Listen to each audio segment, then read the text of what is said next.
Welcome to the Terrible Podcast, Season 9, Episode 47. I'm Dave Bryant from SteelersDepot.com, and need to start the show off today. Obviously, you heard there's no intro music there, and I'm doing the intro once again.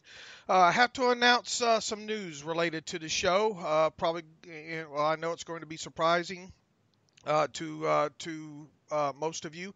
Uh, David Todd and I will no longer be doing the show together. We had some irreconcilable differences, if you will, that has led to this action, and I want to kind of leave it at that. I don't want to get into anything more than that, but I do want to make sure that I give David Todd his proper due. He played a tremendous role in obviously the starting and the development and everything that goes along with this show over what's almost been 9 full seasons. And he's been great. I'm a hard person to deal with, and I know I'm sure he'll probably say that he can be as well at times. And unfortunately, these things happen throughout life, marriages and whatnot. And nothing, you probably heard me say on the show before. Nothing lasts forever. And unfortunately, this is David Todd and my time on this podcast is going to have to come to an abrupt end. But once again, I want to make sure that David Todd gets plenty of accolades and applause and everything that goes along with that, because quite honestly, this show wouldn't be where it is now without him. So I hope that listeners will respect the change that is being made in this show. I know it'll be difficult. I know there will be repercussions. Some people probably will stop listening to the show. There's probably going to be some lashback, and I totally understand that, and I get that, and that's the kind of stuff that comes along with the territory of such a big move such as this. So thank you once again to David Todd, and as the old saying goes, the show must go on, and the show will go on with Alex Kozora, who I know many of you have know who he is. He's sat in for David quite a bit over the years. Him and I do the training camp podcast together, and so that's the direction that we're going to go move in. So without further ado, also look, if you have any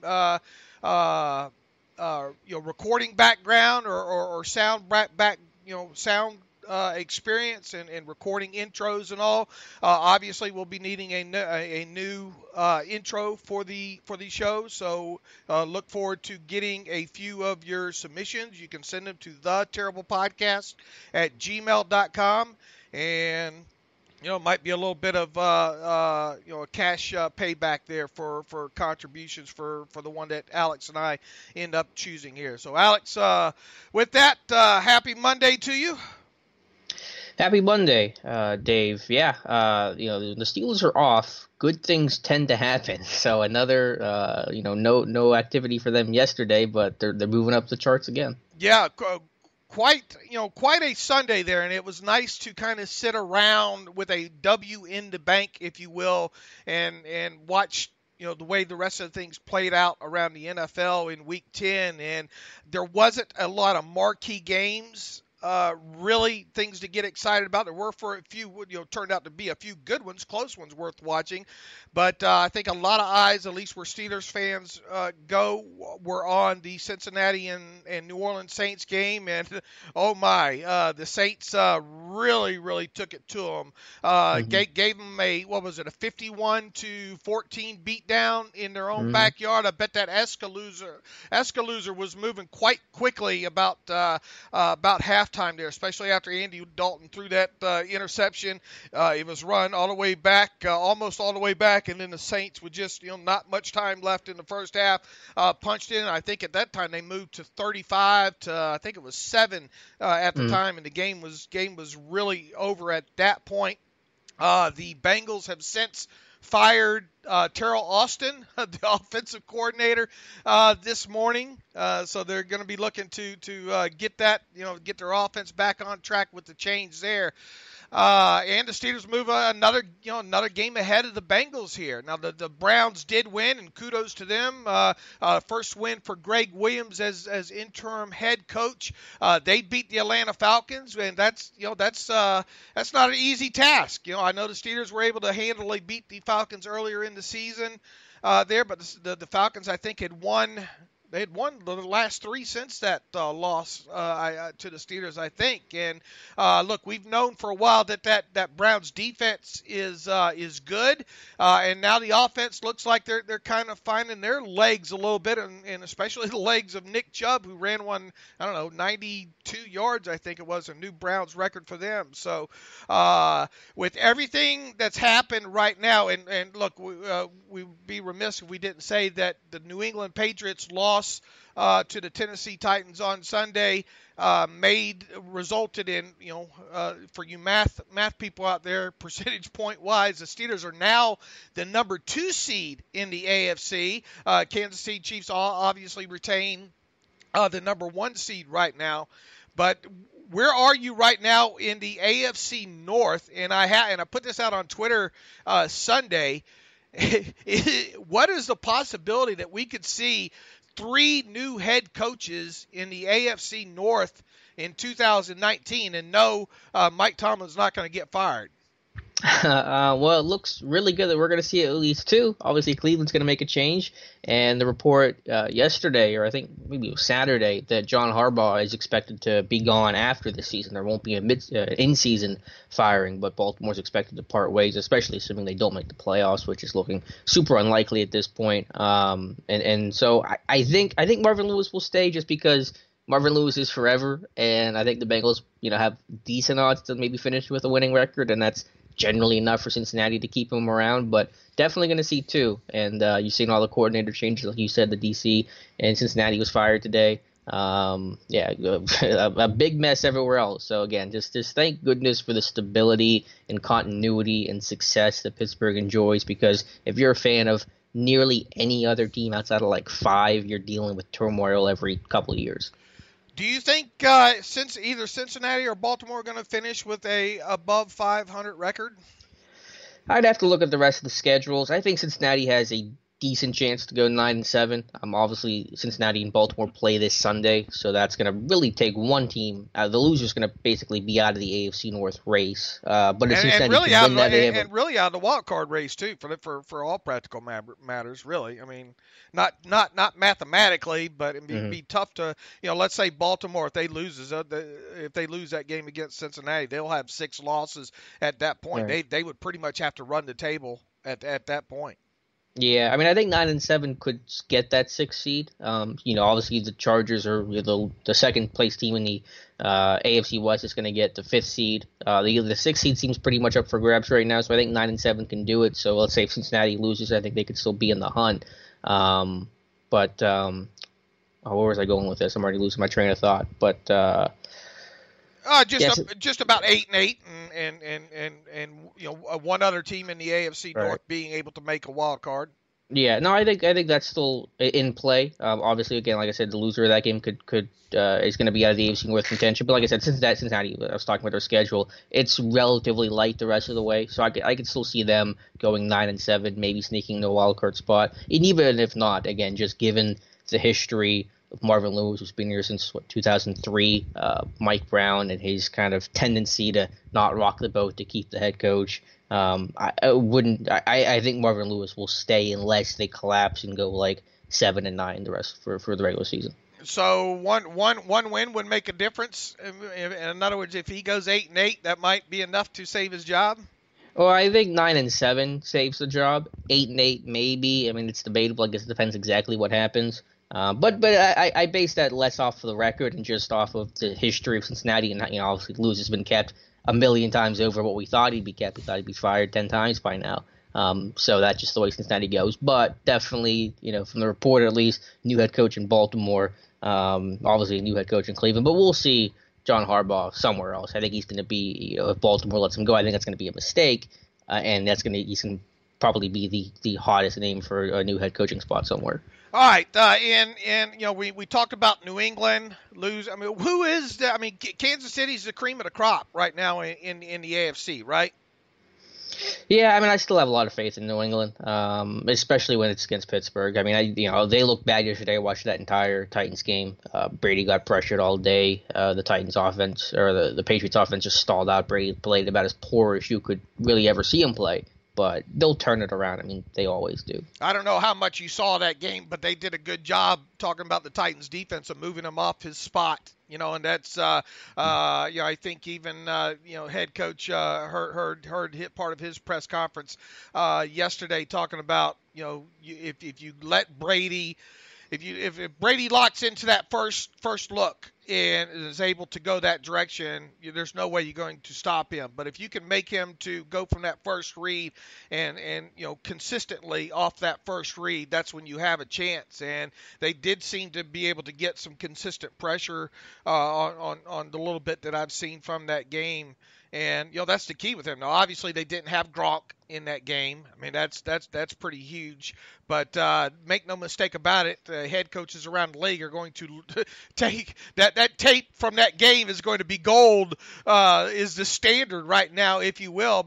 Look, New England's not the juggernaut, though. I mean, and really they haven't been for the last, in my opinion, the last couple of seasons, especially on the defensive side of the ball. And now we're starting to see the offense. I mean, you have Cordell Patterson back there, for Christ's sakes, recently being used as a running back, and I just don't think that they're the juggernaut that they once were. So you would take Kansas City as the best team in the AFC then? I would, and yeah, I would. Yeah, I mean, look, they can move that ball. I mean, they can move the ball however that Tyreek Hill, that guy is amazing. Now, if something were to happen with him, and they played that game yesterday against the Cardinals without Sammy, too, right? Sammy Watkins was inactive for that game.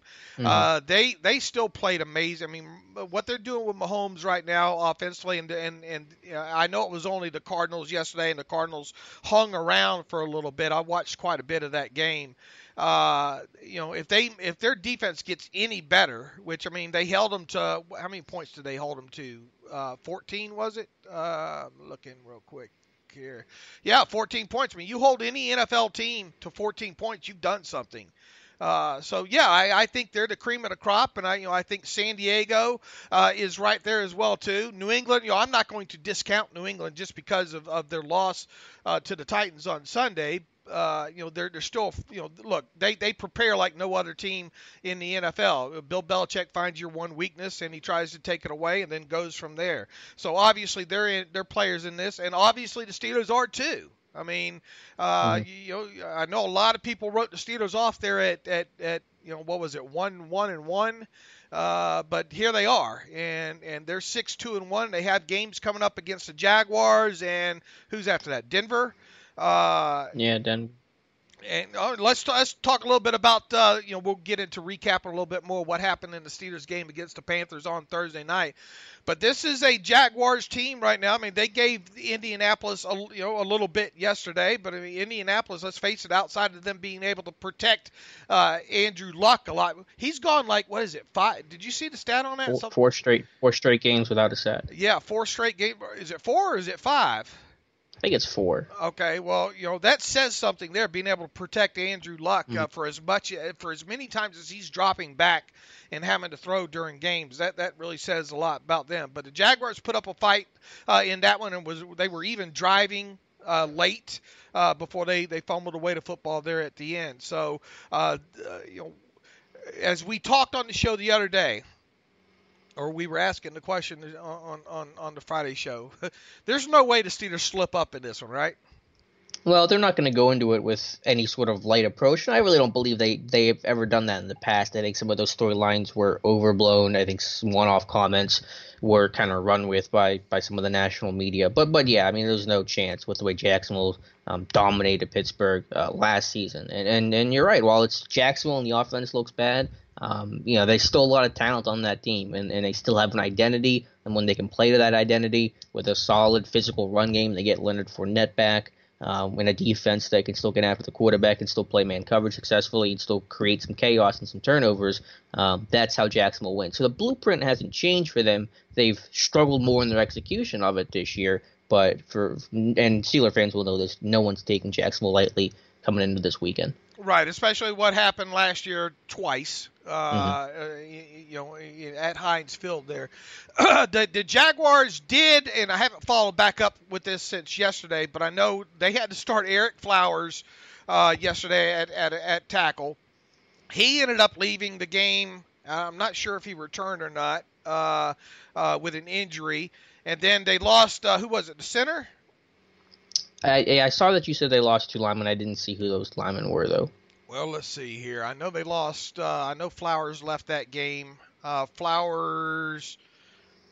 Let's see. It even set way. I thought wasn't Flowers supposed to start that game? I didn't follow it as closely as you did. I know that the line's been banged up.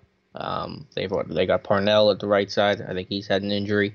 Yeah, and they have a kid Walker at left tackle there, and I think Linder was their center was the one that left the game injured. So we'll have to follow up on that to see if what their injury situation is going to be for this upcoming Sunday game against the Steelers in Jacksonville. We'll of course try to have a beat writer on Wednesday and get the latest info heading into their first injury report of the week.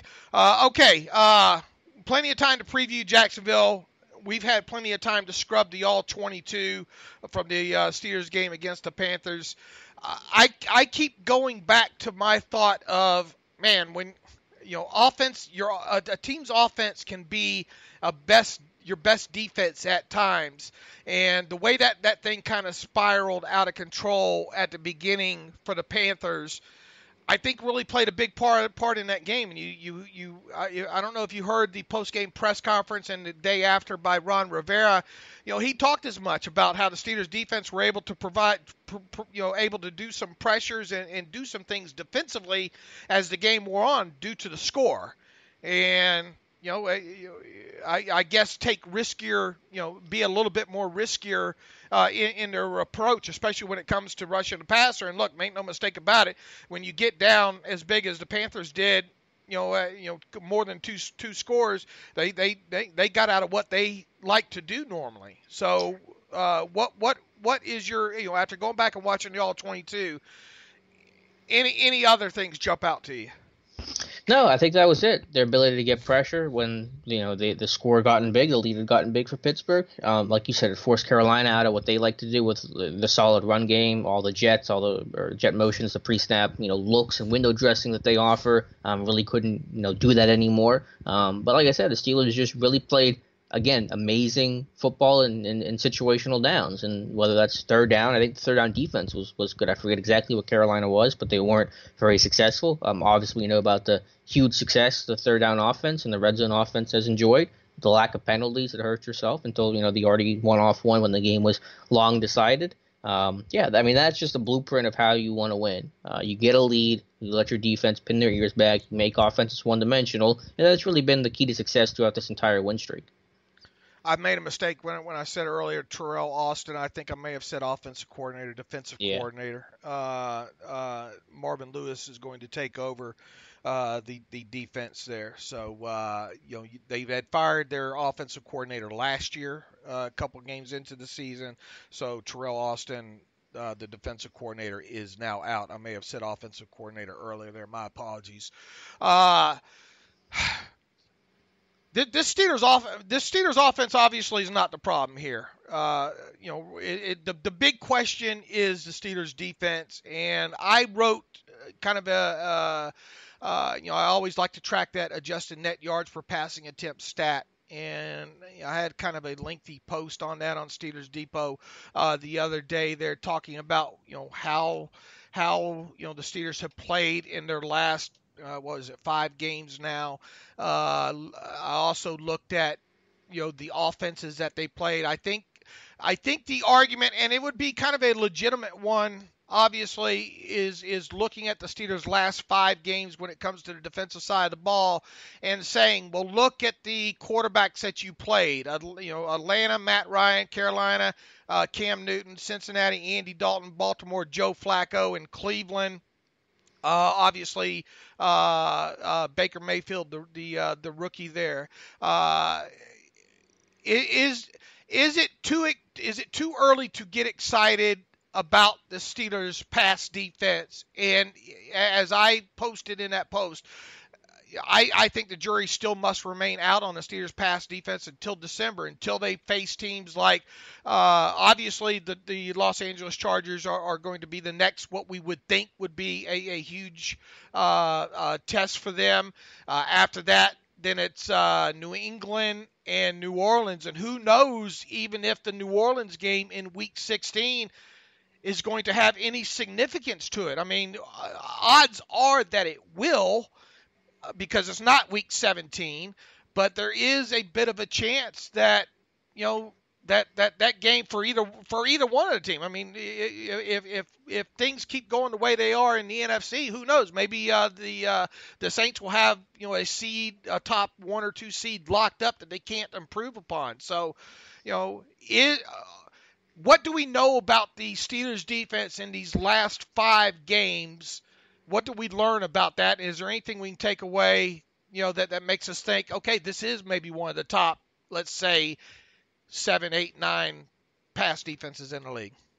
Yeah, I mean, I don't know if I'd go that far yet. I think both things can be true. That one, like you pointed out, you can recognize that there are much tougher tests ahead, and that'll be one of the truer evaluations of where this defense is at when you face the Chargers, when you face the Patriots, when you face the Saints. But you can also, and you should, give this pass defense and this defense in general a ton of credit for the job they've done from where they started the year that first month, which was just really tough to watch, and where they're at now. And it starts, I think, from a communication standpoint. You're seeing fewer communication breakdowns. You're seeing fewer obvious matchup problems. You're seeing fewer sub-issues. Now, those have still popped up time to time, and those are things you have to work on. But, you're not going to be 100% perfect over the course of really any 5-game stretch. No defense, even the top ones, are going to be, perfect in their communication on every single snap kind of basis. But I think it starts with communication, then it goes to tackling. The tackling has been great. We have Josh Carney track that on a weekly basis, and you constantly see that number under 10. You're constantly seeing the Steelers force more missed tackles, and their defense is missing themselves.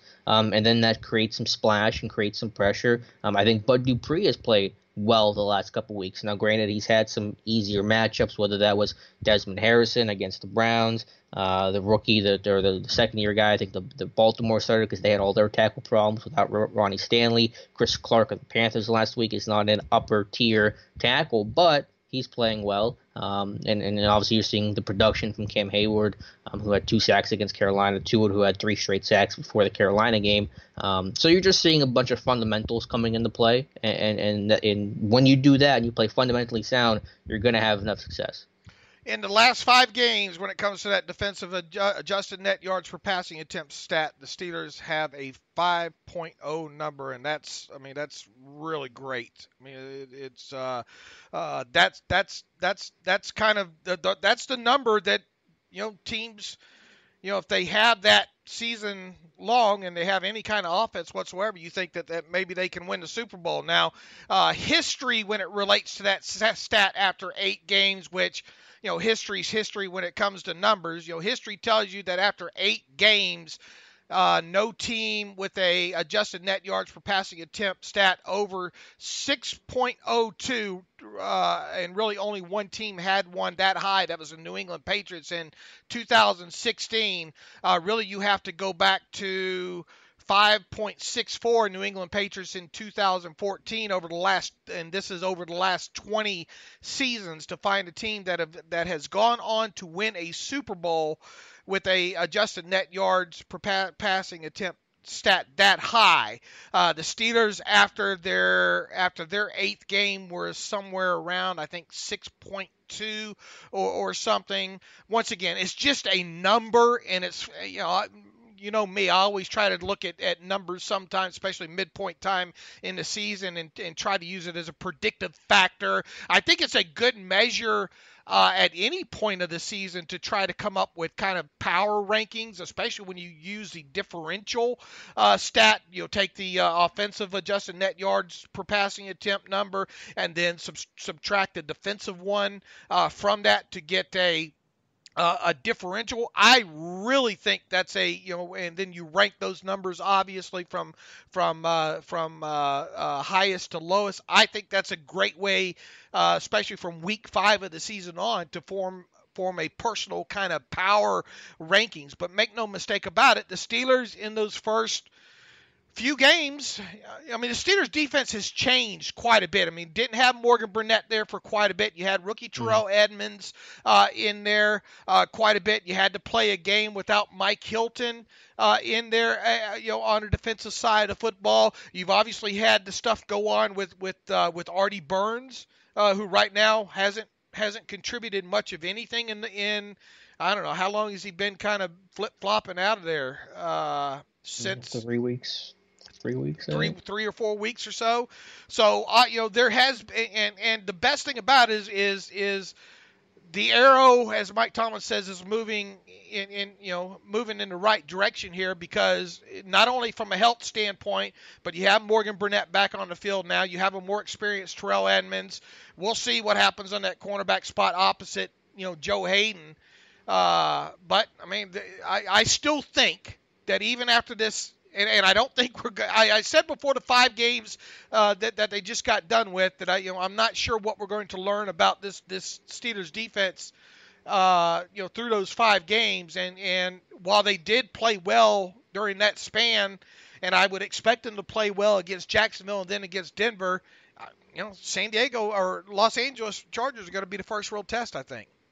Yeah, absolutely. But hey, Denver, can move the football. They got some talented players. Even after trading Demaryius Thomas, Philip Lindsay out of the backfield, it's going to be tough. But you're right. There's just more stability and continuity in the secondary, some better athletes. Remember when Nat Burhay was playing in the dime package? That was like a century ago. And Burnett's such an obvious upgrade, even if he's not a perfect player by any means. But 2 questions for you, Dave. I'll start with this one. Who do you think starts at strong safety going forward? Because I was surprised that Tomlin kind of sort of rotated Edmonds and Burnett Thursday against the Panthers. Maybe that was because of the short week thing, and obviously we know Tomlin's comments about, Edmonds has been starting because Burnett's been hurt. So what do you think that situation goes moving forward? I think he'll continue. I mean, you got to continue to get Edmonds playing time, and obviously he will in whatever dime that they use, right? Right, yeah. That dime won't change. It's a question of what he do in base and nickel. Yeah, I mean, what'd you find in the charting from the Panthers game? I mean, they rotated. They did? They did rotate, yeah. Burnett had a couple series where he was the starter in base over nickel. And did that just flip by? I haven't had a chance to look at your chart on that. Did that flip kind of by series or what? I think I'd have to go back and look, because I just was charting and I noticed that I didn't really look at it too closely. I think they did every 2 series the way that Cody and Artie would do their rotation too. It's not every other, it's every 2. I'll have to scrub that down now that I have that back and see. Did one unit? What do you know? What the successful? Do you have any idea what the successful plays were against having one on the field versus the other? No, I'm not entirely sure. I mean, Edmonds started, and we know Carolina had a lot of success on that drive, but I couldn't pin down that because one guy started, this unit struggled, and to put the blame on one guy because of that. So it's just clear that there's a rotation. It makes me feel like they are going to go back to Burnett as their starter. Obviously, Edmonds would come in and dime, but I guess we'll have to see where it goes. I mean, it may have also been the short week factor, where a rookie Edmonds, on a short week, maybe you lighten his load a little bit. Obviously, Burnett's been practicing for a couple weeks now and has kind of gotten himself back into football shape and ready to go. So I'm not sure, but it feels like Burnett's going to kind of, again, being moved towards us being the guy. I still think you got to get Edmonds some time in there. Well, he'll play in dime, right, even if he's not starting. And I don't want to rotate, though. I hate rotating these guys. All right, well, we'll see. And I don't know how much we'll learn from that game against the Panthers once it got out of hand anyway, right? Sure. All right, what else did you see offensively? For the Steelers offense. Right, right. I mean, really nothing new. Its ability to create some big plays, which I mean that part I guess is sort of new, but it's been a lot better again now than it was the first month of the season. This offensive line. I mean, I know that I've talked about this offensive line on a near daily basis, either in articles or tweets or talking on the podcast with you. But you just can't say enough good things about this offensive line. The continuity they share, the power they share. I mean, just the time that they give Ben. Again, Ben's been sacked 4 times over the last 6 games. And we know one of those in week 4 against Baltimore was super late in the game. It was just, almost a, irrelevant, forget about it kind of thing. We know that Ben kind of took that sack against Baltimore in the second matchup. So really only 2 quote unquote legitimate sacks over the last 6 games. And that's a remarkable run that, I looked up the number the other day because the Steelers haven't given up more than 1 sack in any one of these last 6 games. And that hasn't happened since 1986 for Pittsburgh. So that's just crazy numbers on that front. The window's not closing on Ben Roethlisberger. It's not looking like it. And if it is, he can still throw a football through it. Yeah, how about that throw to Vance that you had pointed out? Yeah, I mean that was. Look, I mean there and make no mistake about it, Vance McDonald got a little separation there on that. Were you surprised? Yeah, by pushing Kuechly off. Yeah, I mean got to call it what it was. It went to the Antonio Brown school of separation there. Look, he's playing great. I mean, we keep hitting on the Randy Fichtner effect of the red zone. I mean, that's at some point, is that going to come back in line a little bit, or is this really an offense that, regardless of who they play, 3 out of 4 times going to punch it in?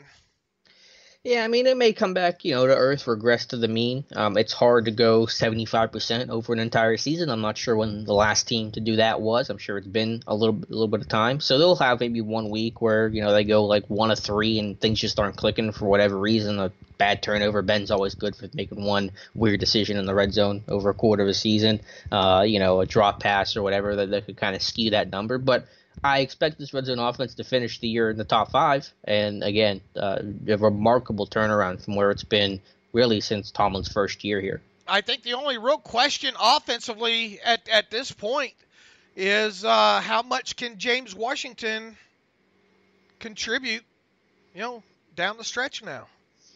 Yeah, the number 3 receiver spot's the one area where you're still trying to figure it out. And like I said, they've used a ton of names to try to get production there, whether that's, having Hunter active, which hasn't worked. Darius Hayward-Bay saw an expanded role really the last 2 weeks, but especially against the Panthers. Ryan Switzer's. I think Switzer's played really strong the last 2 weeks, Dave. And I know that it's kind of tough to find a role for him because he's a slot receiver when you already have one in Juju, but he has 4 third-down receptions over the last 2 weeks, and they've all gone for first downs. And only one of them was kind of a easy, gimme kind of a slant flat combination that was a pretty easy pickup. So Switzer really has had some underrated value, and he started the year as kind of being a decent component in the offense that faded during the first couple games of this win streak, and now on the back end of it, he's emerging again, and I think he's playing at a really high level. He's really played a lot more than I thought he would. Me too. I didn't think he was going to have really any role in offense. With that said, though, he only it felt like he was on the field more than 8 snaps to me the other night. But is that all he got? Yeah, that's all the snaps that he got in that game. You have to remember that Washington played 46 of the 58 snaps. That's 79% total. Now, obviously, he outsnapped Juju Smith-Schuster in that game, but once that thing got away from him, the Panthers, it was easy to get people off the field there. So. I mean, this offense is, where would you rank this offense, league-wide? I mean, obviously top 5. Yeah, I mean, you could still put Kansas City ahead, the Rams ahead, the Saints probably ahead. So you're probably looking for Pittsburgh to be in that, maybe 3rd if you want to, disagree on one of those. But top 5 for sure. I'd say probably 4th. All right, anything else you'd like to wrap up about the game the other night against the Panthers? Well, like I said, playing that Sunday to Thursday game just totally sucks. No player in the league likes doing that. Your body just dying coming off of that. But if there's going to ever be a scenario where you have to play the Sunday-Thursday game, I mean, when you get wins in both, that's the first step. But also in the Thursday game, I think only 3 Steelers played more than, what was it, 50 snaps or 55 snaps, and that was a couple of the offensive linemen. Most guys are playing, starter-wise, playing that 40 to 50 snap range. So you're playing a pretty, light game as far as snap count goes. You get the W. No significant injuries. The Connor concussion. I think Ian Rappaport said that Steelers are optimistic that he's going to play against Jacksonville. So you get 2 Ws. You come out healthy. You don't have to play a lot of snaps. You get rest in the second half. I mean, as far as that goes, that Sunday to Thursday transition, that's about as good as it gets. And as far as Steelers teams coming off of Thursday games, I already dug up and wrote about this. Under Tomlin, the Steelers have a 9-3 record in games played following a Thursday night game, and they've won their last 5 such contests, of which 2 were on the road. The Steelers' last loss following a Thursday game was in 2013 when they were beaten at home in Week 14 by the Miami Dolphins. You remember that game, all the snow, and that was the one, I believe, that was the Dr. Wallace. Oh, yeah, that was when that nose tackle got a visit. Yeah, Dr. Wallace made an appearance in that one, and that was the one too at the end where Antonio Brown down the left sideline looked like he was going to have a chance to score, and I believe that was also the one where I think Tomlin decided to be I thought they were kind of conservative at the end of the game with the offense and put the defense back out there, and Miami drove the field in that situation. I forget how exactly how that played out late in that game there, but that was the last time that they lost following a Thursday game. Now, as far as Roethlisberger goes in games following Thursday night contests, in those 13 games, he's 9-4 in those 13 games. He threw 24 touchdowns and 11 interceptions on his way to compiling a quarterback rating of 97.6. 3 of those interceptions came in the 2011 Week 15 road loss to the San Francisco. I don't know how much you remember about that game. That was the infamous power outage game at Candlestick Park that included Big Ben playing with that real injured ankle in that game. So that was one of the down spots that he had. And then he's thrown for 500 yards before. And I think you just recently referenced this game in maybe it was when we were talking the other day. The Packers game. Right, the 2009 Week 15 home game against the Packers. Really an outstanding performance. He won that game. That was the bend to Mike Wallace with time running out in that game to tie the game, and of course the extra point won it for them. So Greg Warren for his ACL that extra point. Sure, I remember did. that one. Sure did. Let's see. While Roethlisberger will enter the Week 11 road game with a career record against the Jaguars of 4-5, and that includes the 2 playoff losses. Three of his 4 wins have come against the Jaguars played in Jacksonville. His lone loss to the Jaguars in Jacksonville was a Monday night game, and he had a 38.7 quarterback rating in that 9-0 loss, and that's his 8th lowest quarterback rating in a game of his career. So a little bit of some stats for you there. Okay, what else do we have to talk about? Well, one of the other questions, because I asked you about the strong safety situation. What is your take on Bud Dupree? I mean, he's definitely improved this year. I think health's been a big factor. I thought last year he was playing through that arm, elbow injury. I don't know exactly what it was that dogged him and probably hurt him more literally and figuratively than people understood. He's played well. And some people have asked me, do you think he deserves to be kept on that 5th-year option? Where do you come in on that, Dave? Do you think the team's going to let him play on that 5th year? What has stuck out about him in the last several games is, his get-off. Mm-hmm.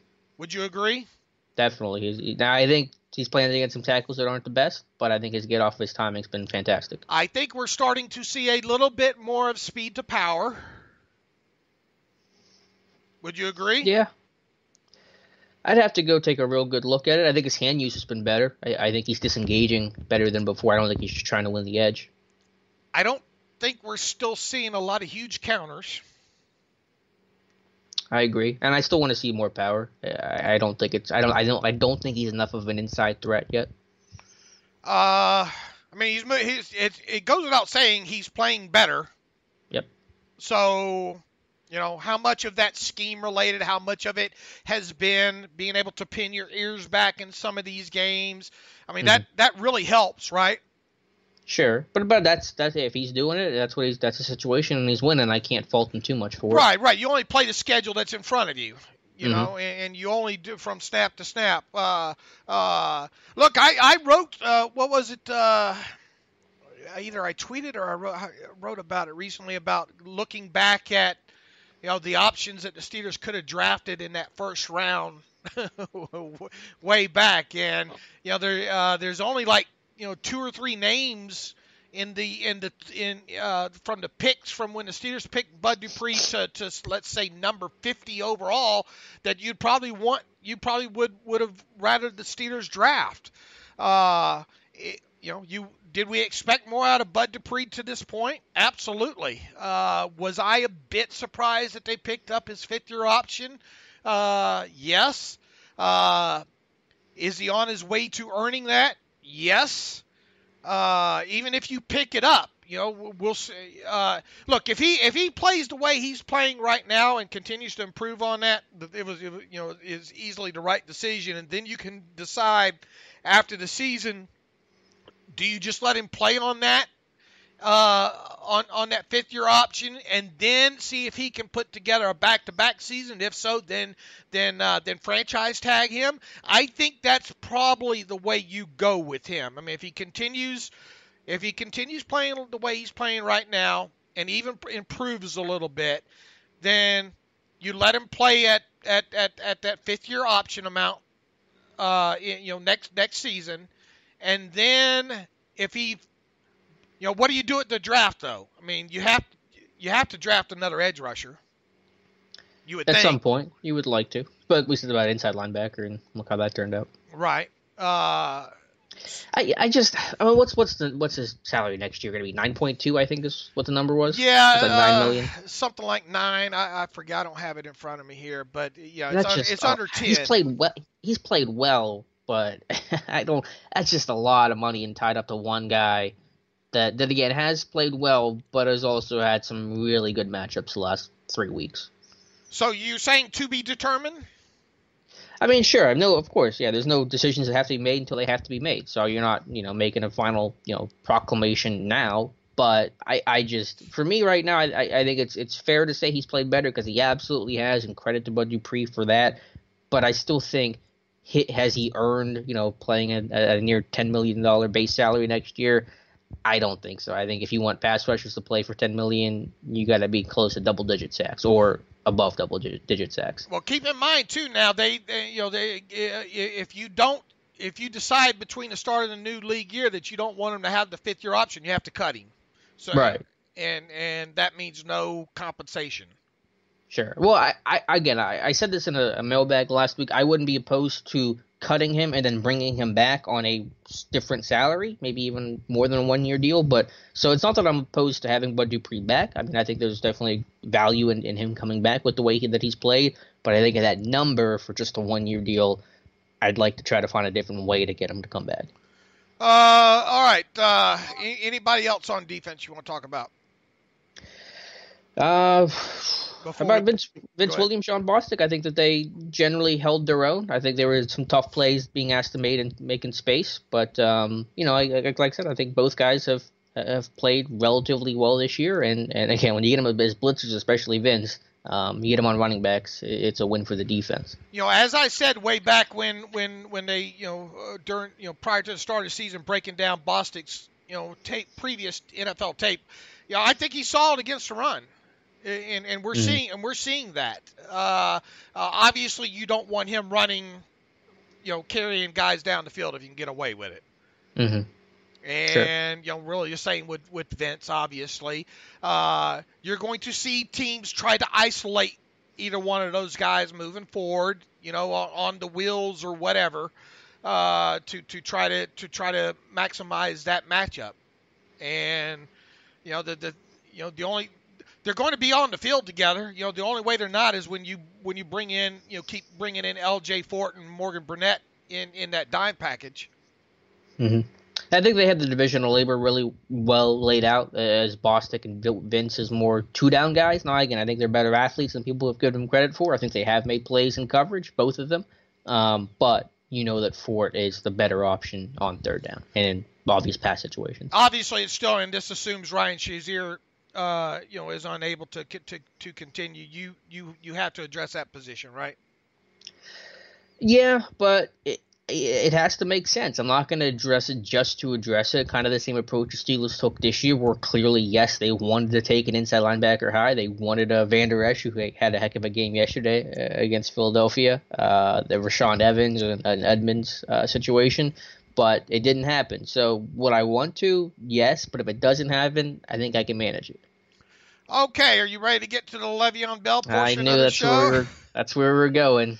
Yep, buckle up. But hopefully, won't be the last time we talk about it. But there's some relevancy, at least, in the discussion today. And the relevancy just being that the latest reports are that he's not going to show up, on Tuesday. Do you believe those reports? I guess that's the question. I have no look. I've been so wrong on this thing with him. I thought he would have shown up week 1 of the season, and then I thought, okay, the bye week that really makes the most sense when it comes to him. It got to that point. Then you think, okay, the trading deadline, it makes the most sense there for him to come back, and then then after that passes and he's still not. I mean, he could have very easily came in right after the trade deadline and got, I don't want to say a free check, but I mean, started the process and all and been on the exempt list or whatever, and he didn't even do that. So then you have the kind of the cryptic tweets that he's had, and then you have him changing his affiliation on his social media accounts, and there's no reason for me to think he is going to show up by 4 o'clock.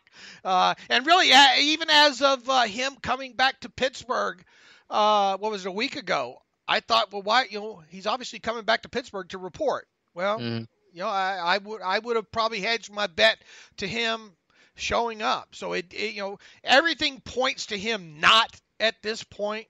The good thing is we'll have a definitive of that by 4 o'clock Tuesday. However, if you think we're done talking about this, you're wrong, because I would imagine, or at least you would think, his agent Adisa Bakari will soon be making the rounds, wouldn't you? I mean, if he doesn't report, wouldn't you think Adisa Bakari would come out and make the media rounds once again? I guess, because that's what they've done. I mean, he had that article. I think did DC write that? He wrote an article. No, he shared an article. He shared that article, and that was okay.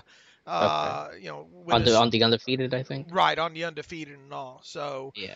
I mean, he might come out and talk. I think every time that they've talked, it just makes the situation worse. So I probably wouldn't. Bell's still in Pittsburgh for whatever that's worth. I saw him on Snapchat last night. He was in Gibsonia, so he's still in the area. So he could still report. I mean, like you said, the reports have been totally wrong so far. But I think for the first time, we've gotten multiple reporters and multiple sources, all saying the same thing, that they do not expect Bell to show up, and that's where I'm at too. I said that Friday that my guess, and it was a guess, but my thought was that he was not going to show up because Bell's always done the opposite of what we thought he would do. My whole thought is, let's assume he doesn't show up by tomorrow. If you're Pittsburgh, don't tag him at all. No franchise tag, exclusive, non-exclusive, no transition tag. Just let him go, get your comp pick, and let's move on from this whole thing. Well, that's the thing, though, is there's going to be the talk, assuming he doesn't show up, about what the amounts will be, right? Because there's still not full clarity on that. You would think that there would be, but I can understand. Look, nobody knows more than I do how confusing sometimes that CBA language can be.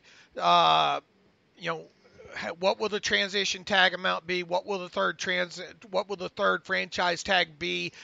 Being that he didn't sit out the season, we're still going to be writing and talking about it up until he, is A, either tagged, or B, is allowed to test free agency. So the thing about the transition tag, keep in mind, is it's very flimsy.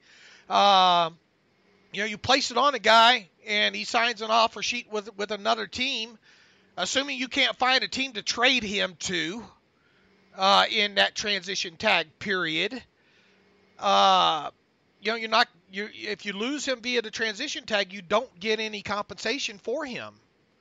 That's what I was going to ask. No comp pick for a transition tag, right? Right. I mean, you look back to who was the Buffalo Bills tight end, Clay. Charles Clay, yeah. Right. That was the most recent example of a team transition tagging a player and losing them to an offer sheet that did not get compensatory pick value because of losing him.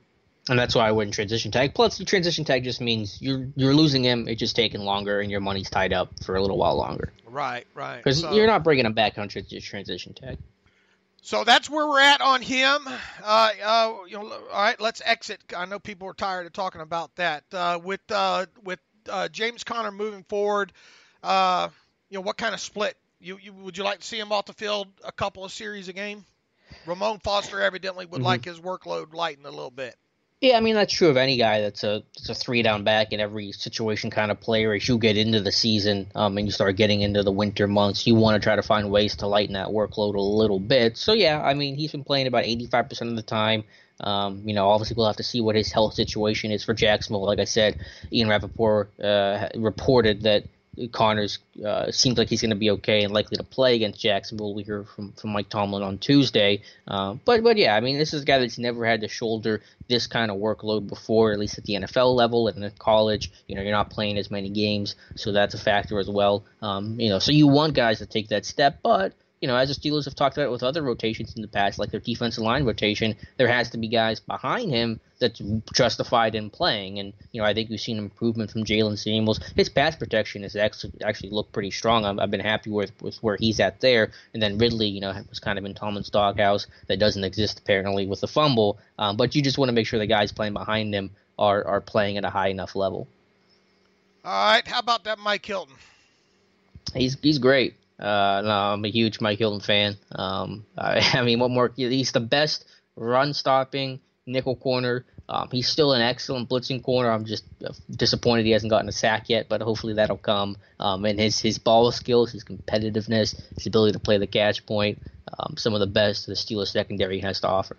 Yeah, Tom Bradley recently was quoted as saying, "I didn't realize how valuable he is to this team and all the things he does for us on defense, not only in terms of his play, but his leadership abilities." I highlighted that one play in the game against the Panthers on Twitter of that wide receiver screen out to the side there where he fights through, who was it, Samuel? Their wide receiver, the block on him, he sheds that block and then is in on the tackle on that play, and that's just some of the things that go along with the things that you'd like to see your slot cornerback do. So and I'm jealous. You got Rosie Nix tweeting at you. That's my guy, Dave. I missed it. What did you didn't see? No, Rosie Nix quote tweeted that. I forget what he said. I can look it up. But yeah, Rosie Nix was talking to you. Yeah. And Roosevelt Nix, boy, not enough can be said about that dude. Right. About that dude Nix. Incredible special teams. He almost blocked. He almost blocked one in that game too. Yeah, he got close. Was he tripped? Did you say was he tripped on that one? Was he leg whipped? Did they miss? I forget.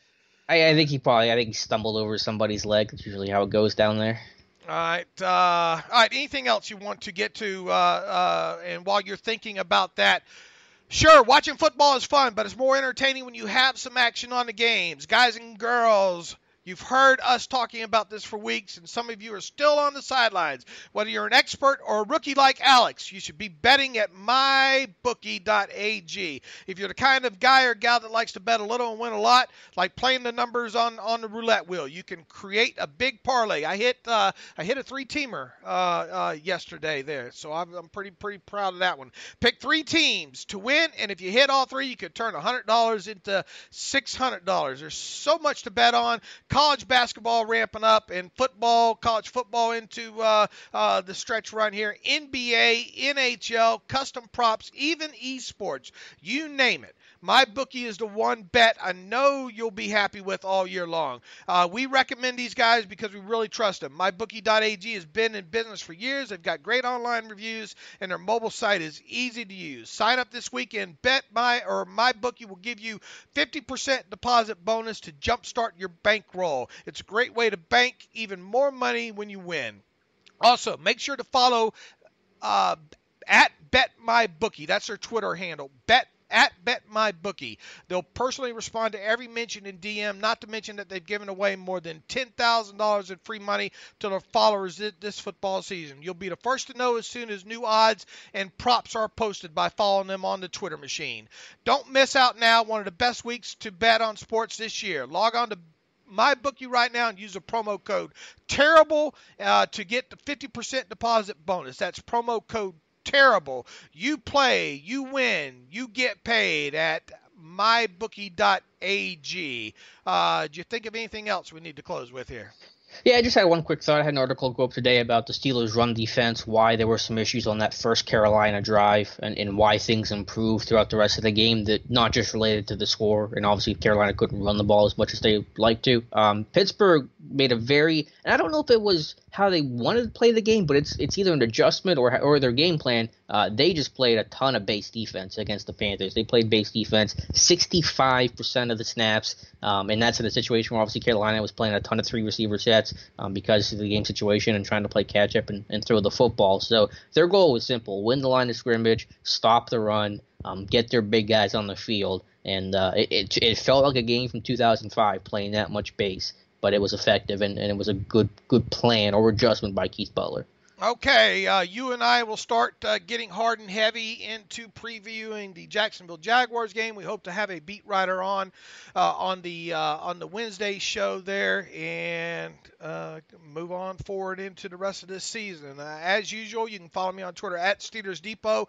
You can follow Alex Kozora on Twitter at Alex_Kozora. You can follow the show at Terrible Podcast. You can email the show, theterriblepodcast@gmail.com. Thanks for listening, everybody, and we'll talk to you again on Wednesday.